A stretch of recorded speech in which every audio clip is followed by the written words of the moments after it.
Hello అండి. ఈరోజు మన వీడియోలో ఒక హెల్తీ రెసిపీ చూపించబోతున్నాను. అదే బీన్స్ కొబ్బరితో చేసిన కర్రీ అనమాట. చాలా సింపుల్‌గా 10 నిమిషాల్లో అయిపోద్దండి. ట్రై చేసి చూడండి.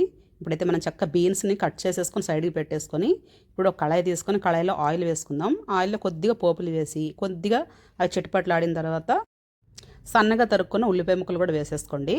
ఈ మరి ఎక్కువ వేగిపోవాల్సిన అవసరం లేదు. కొద్దిగా దోరగా అటు ఇటు వేయించుకుంటే చాలు. ఇందులో కొంచెం కరివేపాకు వేసుకోండి. ఇది కూడా కొద్దిగా అటు ఇటు వేగిన తర్వాత మనం సన్నగా కట్ చేసుకున్న బీన్స్ని కూడా వేసేసుకుందాం.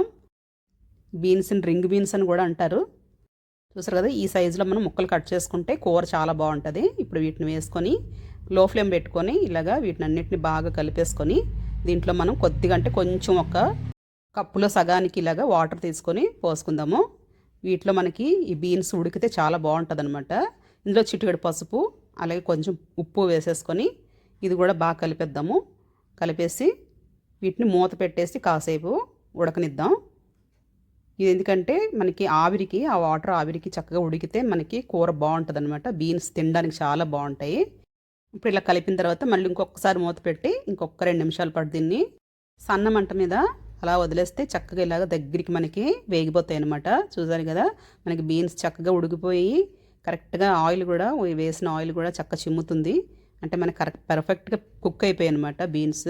చూసారు కదా, ఇప్పుడు మనకి ఇలా పట్టుకొని ఇలా నెదిపామనుకోండి చేతితోటి చక్కగా మెత్తగా అయిపోతాయి అనమాట. చూడండి, ఇలా అనగానే మనకి బీన్స్ చక్కగా ఇలా విడిపోతున్నాయి కదా. ఇలా అయిపోతుందంటే మనకి కుక్ అయిపోయినట్టు అనమాట.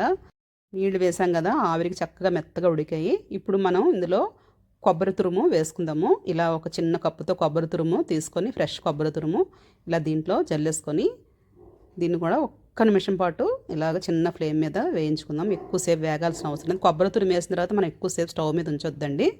ఎందుకంటే కొబ్బరిలో ఉన్న ఆయిల్స్ బయట చిమ్మేస్తుంది కాబట్టి మనకు ఆ పచ్చిదనం పోతుంది. కొబ్బరిలో ఉన్న పచ్చిదనం పూర్తిగా పోయే వరకు కాకుండా కాసేపు ఇలాగ అటు ఇటు కలిపేసి ఇప్పుడు దీన్ని దించేసుకొని మనం సర్వ్ చేసుకొని రెడీగా ఉందన్నమాట. ఇది చపాతీలతో బాగుంటుంది, అన్నంలో తినడానికి కూడా బాగుంటుంది. అలాగే చాలా మంచిది, ఆరోగ్యానికి కూడా చాలా మంచిది బీన్స్ కర్రీ. కొబ్బరి వేస్ట్ చేసుకుంటే దీని రుచి చాలా బాగుంటుంది. అలాగే వెయిట్ లాస్ అవ్వాలనుకున్న వాళ్ళైతే ఉత్తినోడుతుని కూర తినేయచ్చు, ఇంకా రైస్ తినక్కర్లేదు. మరి ఇంత సింపుల్ రెసిపీ మీకు నచ్చినట్లయితే లైక్ చేయండి, షేర్ చేయండి, నా ఛానల్ సబ్స్క్రైబ్ చేసుకోవడం మర్చిపోవద్దండి. థ్యాంక్ యూ సో మచ్ అండి. ఇట్లు మీ ఆంధ్ర బిడ్డ. Thank you.